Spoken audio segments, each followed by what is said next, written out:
Saudara, terima kasih masih bersama saya Mutia Fatia Erlison dalam Kompas Aceh. Warga Banda Aceh dan sekitarnya mengantri menukarkan uang pecahan baru di Taman Bustan Salatin, Banda Aceh. Walaupun permintaan membludak, Bank Indonesia menegaskan penukaran uang rupiah pecahan baru tetap melalui aplikasi pintar Bank Indonesia. Kuotanya 1.000 orang per hari. Antrian masyarakat Banda Aceh dan Aceh Besar terlihat sejak pagi di Taman Bustan Salatin, Banda Aceh untuk menukarkan uang rupiah pecahan baru untuk kebutuhan Hari Raya Idul Fitri. Mereka telah mendaftar sebelumnya melalui aplikasi pintar Bank Indonesia.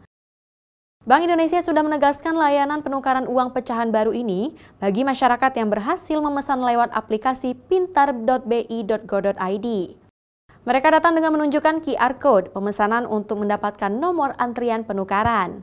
Bank Indonesia menyediakan 1.000 kuota per hari selama masa penukaran berlangsung. Nah, kita memang mendorong penggunaan aplikasi pintar ya, agar pembagian uang itu lebih terarah dan terukur serta lebih pasti lagi untuk jam-jam untuk pembagiannya. Sedangkan kalau yang belum dapat terlayani, kami juga bekerja sama dengan beberapa perbankan di wilayah Provinsi Aceh untuk melakukan kegiatan penukaran uang juga. Jadi saya daftar waktu hari Minggu untuk di Taman Sari. Alhamdulillah waktu hari Minggu malam Senin berarti saya daftar.